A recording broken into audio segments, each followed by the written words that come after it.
ibondo. Budo ibondo.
Bonsoir à tous, c'est Marcel Hugues de TV Promissima. Alors, je parle toujours de surnaturel parce que j'ai passé beaucoup de temps dans ça quand je grandissais. Et je me souviens, j'avais 12 ou 13 ans, non, un peu moins je pense. Ouais. À Port-Gentil, mon défunt papa était à Elf Gabon. Donc, il avait sa femme.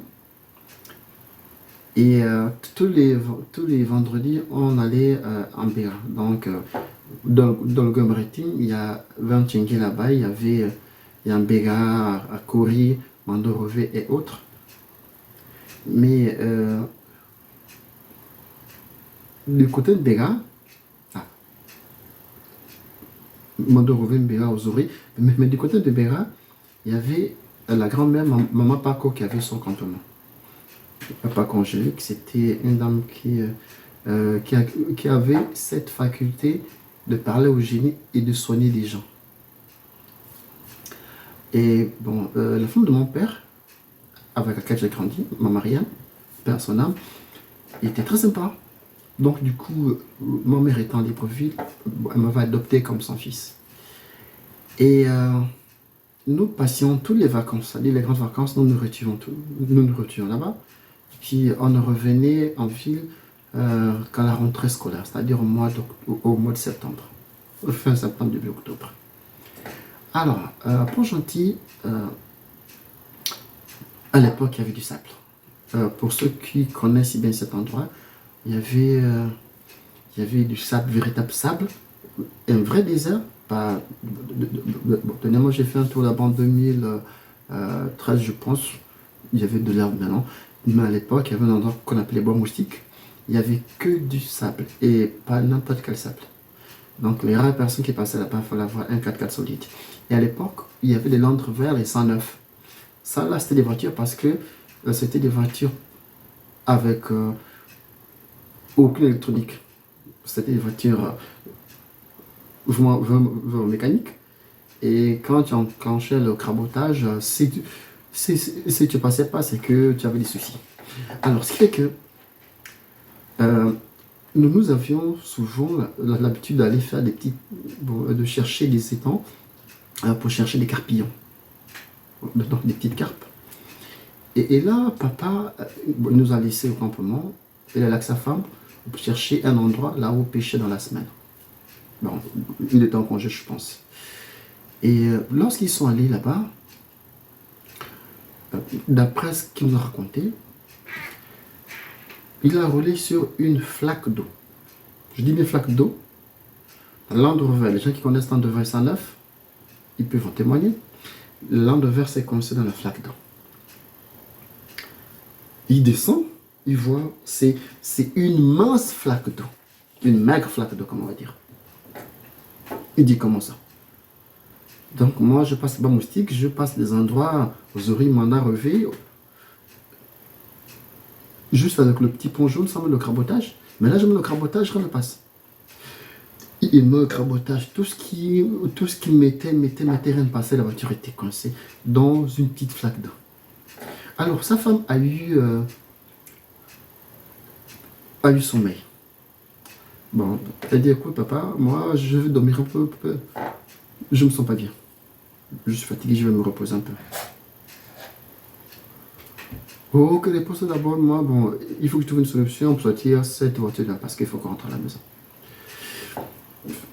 À peine, la femme de mon père s'est assoupie, ma Marianne. Elle s'est retrouvée dans un village.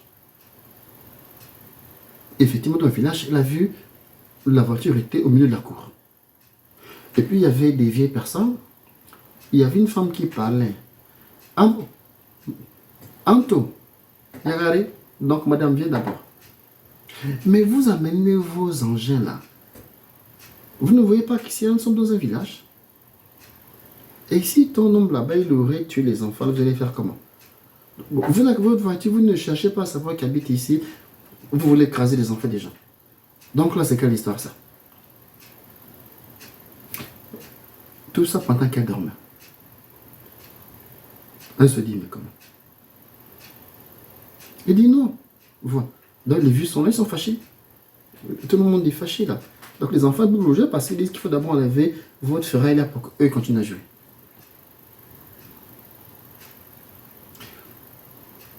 Ce qu'on appelait chez nous, c'est ce qu'on appelle la mienne ombouiri. Donc c'est des génies en fait. C'est pour vous dire que les génies existent. Il faut les croire. Il faut le croire. Elle a dit, bon écoutez, moi j'ai compris, hein. Mais maintenant on ne savait pas. Nous on cherche juste un endroit là où faire la pêche parce que bon, c'est notre petite activité quand on est en vacances ici. Il dit, ah d'accord, on a compris. Maintenant, on va vous laisser. Mais la prochaine fois, il faut passer de l'autre côté là-bas. Parce que ici, là, c'est le village et les enfants qui jouent là. Vous avez compris, oui. Elle a donné dans le rêve un plat blanc dans lequel il y avait 2 plumes de perroquet, un carolet blanc et puis un carolet rouge. Elle a dit, bon, tu prends ça, tu pars, mais il faut revenir me voir, il faut revenir nous voir ici. Hein. Bon, on va bien parler encore après. Ok. Lorsqu'elle s'est réveillée, bon, elle a dit à papa, bon, demain la voiture on part. Papa se fâche. Non, mais quand tes choses là, je veux. Il dit, écoute, chou, demain ta voiture n'avance plus. Tu fais la marche arrière, bon, on va partir. Tu as besoin de mettre le crabotin, tu mets juste le petit point, on va sortir. Bon, donc le vieux se fâche. Mais comment tu me parles comme ça? Il dit non, je vais t'expliquer à la maison. Donne-moi juste la voiture. Papa est monté dans l'autre verre, il a démarré.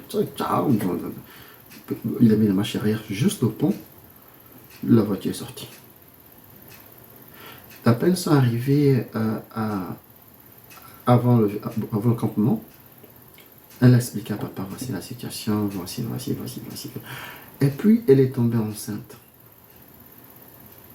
Donc, ce qu'elle avait donné là, c'était un enfant. Maintenant, on l'avait demandé de revenir, c'était pour montrer l'enfant aux autres que voici. Cet enfant, papa l'avait appelé Mitsengu. Donc, l'enfant des combats, le combattant. Mitsengu, c'est le combattant. À coup de son nom.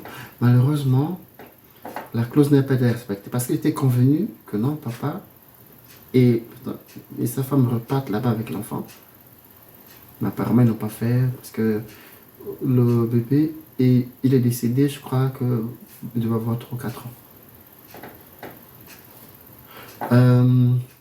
Pour ceux qui ont grandi à Port-Gentil, parce que moi j'ai grandi personnellement à Port-Gentil, j'ai grandi à Cité Roger Butin, à Cité Elf là.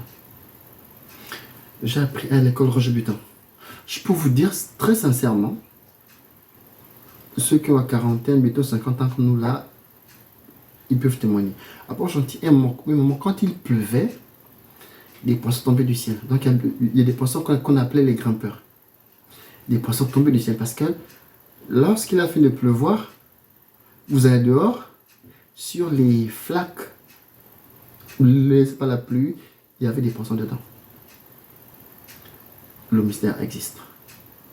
Respectons notre pays, respectons nos villes, respectons nos traditions.